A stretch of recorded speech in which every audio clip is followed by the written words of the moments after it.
Before we go upstairs to visit the office, I want to stop here at our office case in Heritage Hall. The purpose of this case is to give people some sense as to what the upstairs offices in the Capitol building look like, because we can't normally show them on the average tour.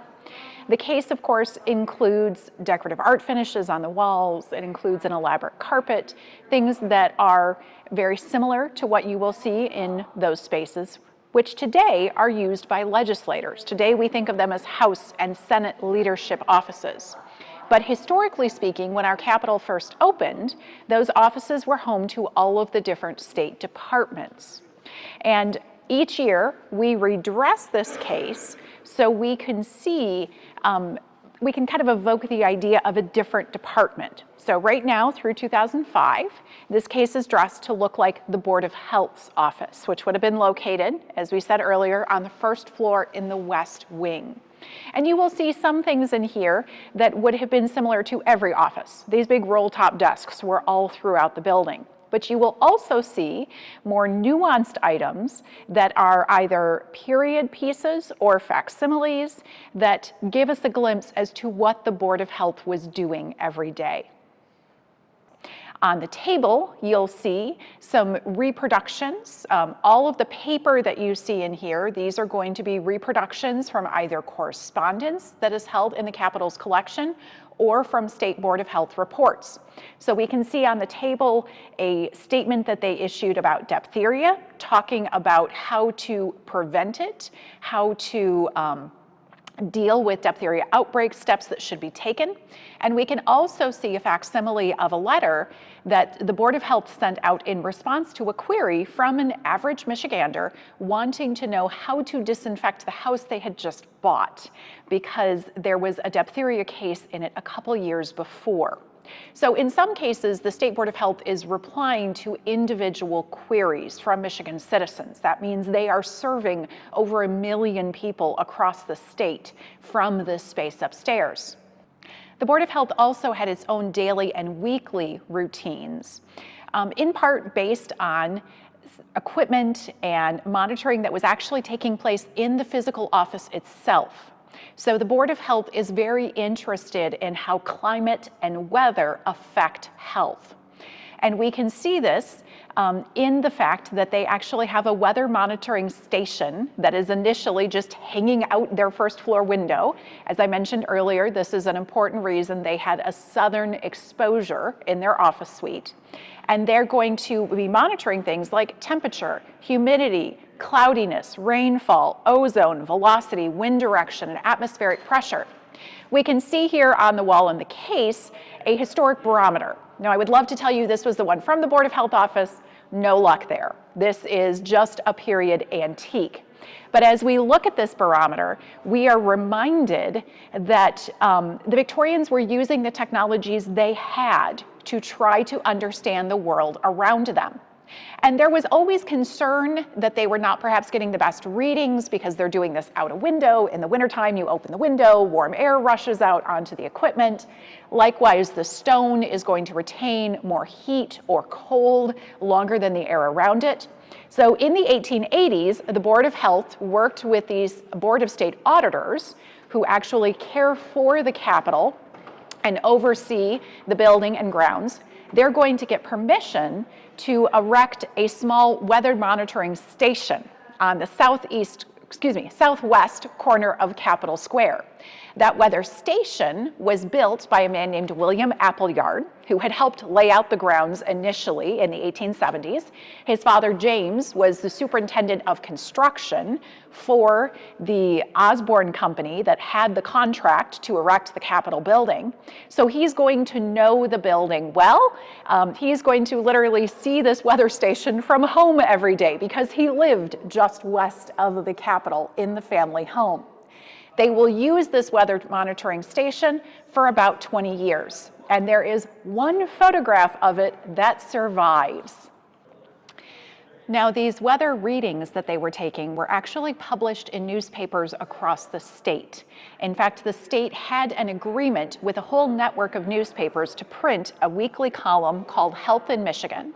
in which they would report what the weather was like in Lansing, which makes it very easy for Lansing historians to know what was going on here. It also talks about which diseases are being seen across the state and sometimes where. So for example, in an update from May of 1883, we can see that there are cases of diphtheria, scarlet fever, and measles that are being reported in. And sometimes they will even tell us where these cases are happening, which is a reminder that they are trying to encourage people to avoid disease as much as possible. We don't have a lot of strong preventative measures yet, so sometimes the best thing you can do is just stay home if you are sick, or not travel to a place where there is an outbreak of a disease. And this reminds us also that the Victorians were very mobile. This is the era of rail travel. So people are moving from place to place, much more so than they had been a generation earlier. There were other times where the Board of Health, when it would meet during its monthly meetings, would pass resolutions advising Michiganders to take certain precautions, sometimes seasonally. For example, we see at their meeting on Monday, November 2nd of 1885, they pass a resolution saying, quote, that we command that all children and other persons who are not already protected from smallpox be vaccinated without delay with bovine virus by their family physician, and that the health officer be instructed to vaccinate free of charge all who are not able to pay for being vaccinated. So you can clearly see they are more interested in the general goodwill of keeping people healthy than they are in helping physicians earn money from their trade. And of course, there were probably some physicians who were not overly excited about this because they needed to support themselves and their families too. But ultimately, as the first public health body in Michigan, the Board of Health was more concerned about the general healthiness of people across the state. To that end, they were also very interested in climate, in physical situations. Some of their reports talk about draining swamps. This, of course, among other things, would help decrease mosquito populations, mosquitoes who are going to carry malaria and a variety of other diseases. And so they're trying to understand the physical makeup of Michigan. So in the case, you will see some books from the State Geological Survey. Part of their work is understanding the very elements that Michigan is made of. So they would have constantly have been in conversation with other departments to see how their work may have carried over. We also know that the law required them to coordinate certain efforts with other departments. The Superintendent of Public Instruction's office in this time was responsible for approving school designs. They wanted to make sure that these schools were well ventilated, that they had good sources of light. And so these school plans also were to be reviewed by the State Board of Health before they would be approved for construction. There are other instances where we see the State Board of Health working with the Railroad Commission, discussing things like public water closets in rail stations. These were in some ways the first public bathrooms in America. They're also talking about how to disinfect trains that may be contaminated by travelers who are sick or when they're going through an area where there's an outbreak of a disease. So the Board of Health is not doing its work in isolation. Now, Henry Baker remained the point person in the Board of Health for over 30 years.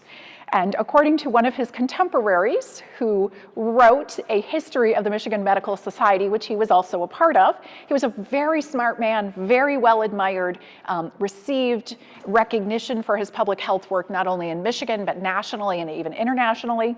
He was also known to be a bit of a slob. He apparently had a notoriously messy desk, so maybe we should actually have more on the desk than what you see here today. But it also, indicates the fact that he's a busy man. He's doing a lot of work.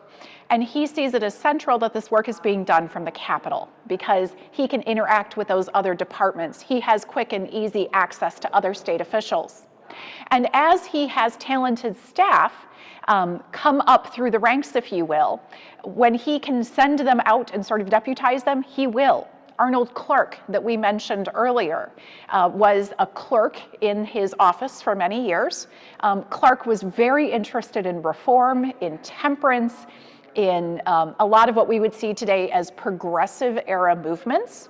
And Clark, of course, turned some of his ideas and his convictions into a novel called Beneath the Dome, which you will see a copy of sitting on top of the desk. Welcome to the old Board of Health office. We are now on the first floor of the Capitol in the West Wing, the south corner. These two rooms where I am standing and the room adjoining would have been used by the Board of Health as their Capitol headquarters from 1879 when the new Capitol opened into the late 19-teens and early 1920s.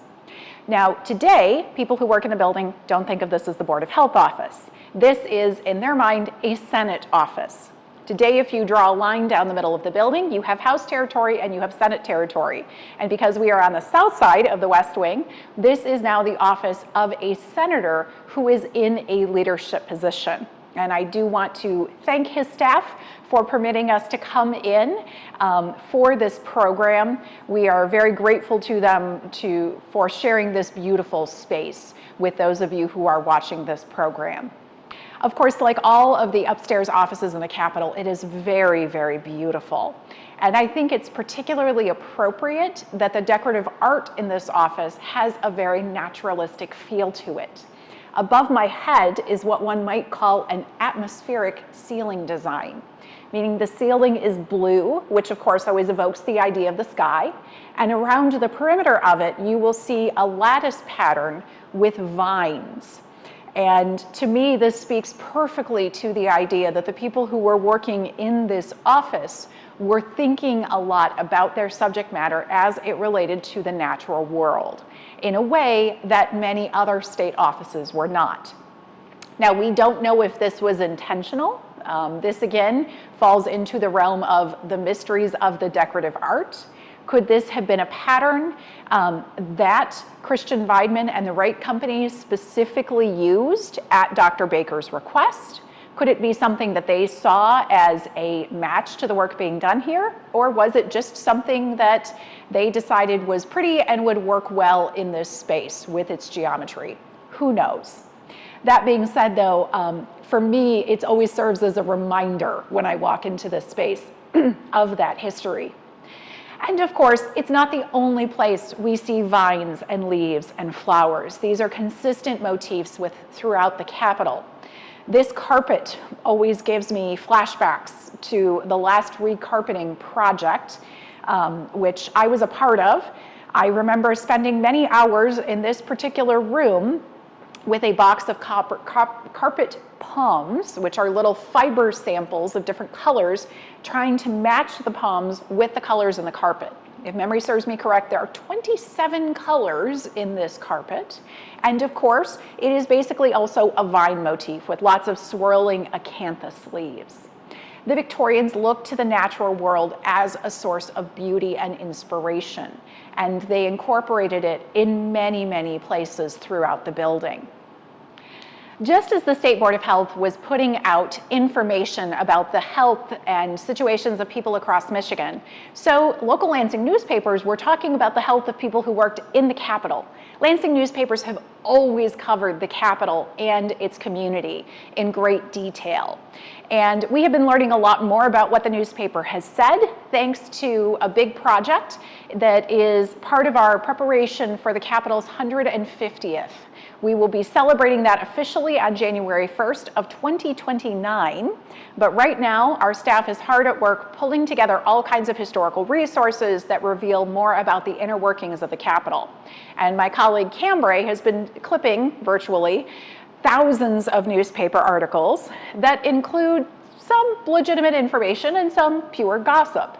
We know, for example, in 1889, that a mild form of influenza struck the Department of Health staff in the Capitol, and several of them presumably missed several days of work as a result.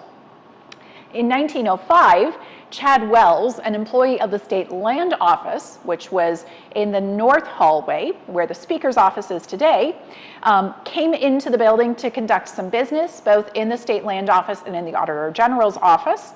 And while he was here, people noticed that he had some sort of rash. He said it was poison ivy that he had gotten when he was out working. But they later realized, no, he had smallpox.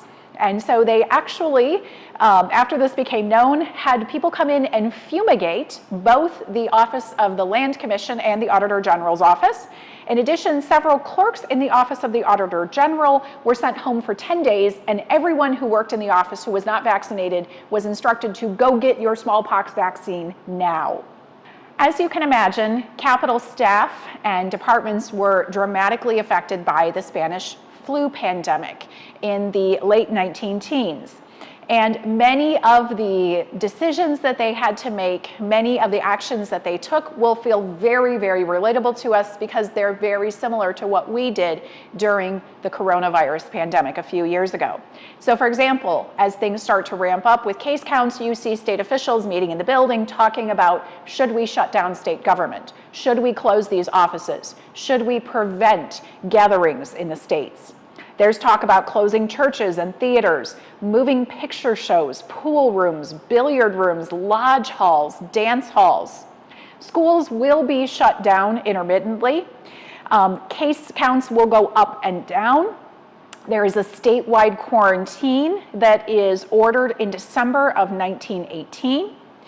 And in 1919, Governor Sleeper is actually going to have a private inauguration in his office that consists of just him and the other state officers who are required to be sworn in, or the Supreme Court justices who are doing the swearing in. And even then, at least one of them is not able to attend because they are home sick with the flu. You can see waves coming through. For example, after the Armistice Day celebrations on 11/11 of 1918 to mark the end of World War I, as we call it today, they called it the Great War, you can see there is a wave of cases after that because people have been gathering together in big groups. And this does affect state employees working in the building. At one point in time, the Board of State Auditors had 8 of their 18 employees out sick. In the Department of State, 26 out of 100 employees are homesick at one point in time. So in some cases, a quarter to almost half of the workforce of a single department falls ill. And we can track all of this because case counts in the Capitol, in Lansing, beyond are all tracked in the newspapers. And in some ways, we are so fortunate to have those newspapers. Those newspapers really shine a light into the types of occurrences that are never going to make it into an official state report. And some of them, frankly, are kind of funny. There's an article in 1916 about how a clerk in the building has food poisoning, as we would call it now, and I believe passes out. And when they go to treat her, they can't find any syringes, basically to like give her a shot of adrenaline probably. So they're looking for alcohol. Now, 1916, Ingham County is already dry. Michigan is in the process of going dry. Of course, the whole country will go dry in a few years.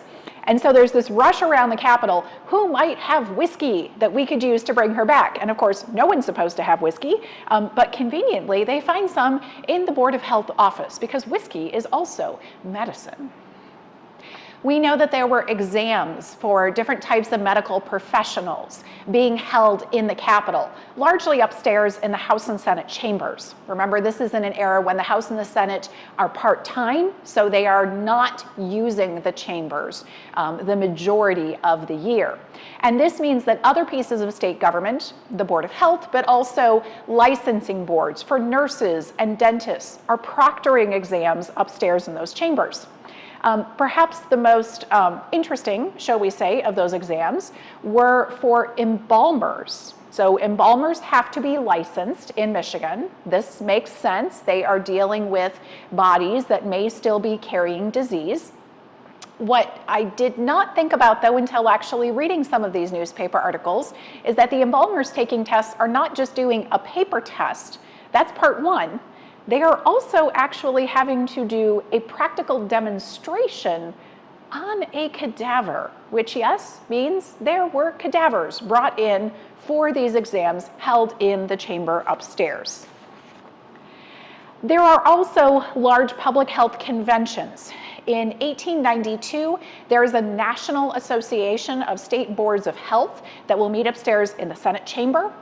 In 1922, there's a public health conference that brings in folks from across the state. They're discussing things like diphtheria, typhoid. They're looking at how states try to control disease. Is there a good idea someplace else that we can all learn from? We are continuing to talk about water quality, sewage disposal, school inspections, the care of infants. How can we promote healthy living from day one for the youngest Michiganders? In 1924, we actually host an international conference. This is going to bring together health professionals from 35 states, as well as Canada, and several areas then that were American territories or protectorates. Places like Hawaii, the Philippines, Puerto Rico, even the Panama Canal Zone. And they are all coming to Lansing, to our Capitol building, to talk about public health. And one of the topics that you see starting to crop up more and more in these conversations in the 20s is also how to deal with drug addiction. And they would refer to the narcotics problem, which was often associated with opium addiction at this time. And these are, of course, things that feel very familiar to us because these are still things that we are struggling with today.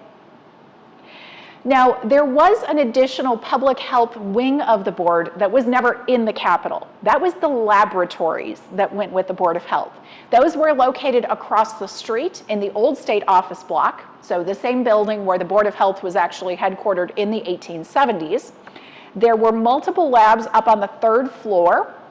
There was a water analysis lab, there was a sterilization lab, a bacteria lab, and at times you can see lab professionals from the Board of Health working with other lab professionals in a different lab for the Board of Agriculture, because they're also concerned about food safety. There's also a dairy commission who is part of this. So we're looking at trying to make sure that milk supplies are healthy, that bovine tuberculosis is not being spread through milk consumption. And not everything always went quite as it was supposed to. We're not quite sure why, but in 1913, some of those lab employees decided that they were going to test Lansing water, the water they would have been drinking, and they discovered actually that it was contaminated. So there was a boil water advisory issued as a result. Also in 1913, there was a bit of a fiasco regarding a rabies test. So these labs are conducting tests not only for folks here in Lansing, but across the state. So there are criminal case tests going on, so where they can gather evidence that we may be able to run a test on to help determine a cause of death, a cause of murder, who perpetrated a crime. That's happening here. There are also people sending in samples of animals that they believe may be diseased and may be the source of illness. In the case of 1913, someone decided to send the head of a dog that was thought to possibly be rabid in for testing. It was sent from northern Michigan, not sure exactly where. It took 2 days to get here, and it landed in the post office on a Sunday, which meant by the time they actually got it on Monday, it was badly decomposed. It was too late to perform the test. And Dr. Holm, who was then in charge of the Board of Health, the secretary too, said a mistake is made in killing the animals. When they are clubbed or shot through the head, it makes an analysis uncertain. A mad dog should be captured and locked up in a safe place. So as much as you may think, oh gosh, that's really gruesome, it is, but they are still trying to teach the public a lesson with this. This is not the way to do it. Next time, if you have an issue, here's the proper way to address the problem. We also know from newspaper articles that there was animal testing going on in these labs, And we know this because there were complaints about outbreaks of fleas. In fact, the state highway commissioner at one point went on the record complaining about the fleas that, as he put it, swarmed through the entire building, greeting you as you came up the stairs to their offices, swarming around pieces of furniture, attacking clerks. He makes it sound as though it was a terrible, terrible place to work. And of course, this is what happens when you have labs in the same building as offices. Now, there was at least one instance where there was actually a fire in the building. So in 1916, a fire broke out in the food and dairy lab, which was located on the second floor, caused about $20,000 worth of damage. Thankfully, Mr. Helm, who worked for the Food and Dairy Commission, he was actually sleeping in the building. This is a thing. State officials have slept in their offices on rollaway beds for a long time. And in this case, it was very much a good thing because he discovered the fire and he was able to run downstairs and close the vault doors where the ammunition was being stored by the military department in the basement. It is said that there were over 500,000 rounds of live ammo being stored by the state's military department. So he was able to make sure that was secure in case the fire spread. We wouldn't have major explosions amongst everything else. He was able to call for help. There was some damage to the Food and Dairy Commission labs. They temporarily relocated out to the Agricultural College. Ultimately, in the early 1920s, both the Board of State Health here in the Capitol, the office end of things, and all of the labs, food, dairy, bacteriology, et cetera, move into the new state office building, which we today know as the Elliott Larson Building. Their offices were up on the 7th floor. They would continue to hold joint meetings here, sometimes with county medical societies, sometimes in the auditorium in the building. They would host these large conventions. Ultimately, they used the top floor, we believe, because they continued to have animals for testing, which they kept, according to one newspaper report, in cages on the roof of the building. And there was discussion even early on that this was not the best scenario and perhaps we need a completely separate structure for labs. Ultimately, that would happen roughly a decade later. During the Great Depression, the Works Progress Administration, the WPA, works with the State Department of Health, it now is, and state government to fund a new lab that is going to be located on what was then Logan Street, now MLK.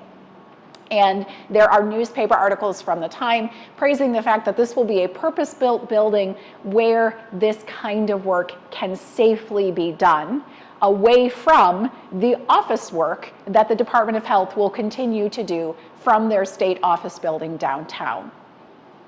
Thank you very much for joining us today for this special tour and this look back at the history of public health in Michigan. That's one of my favorite things about this building. It lets us explore so many different topics.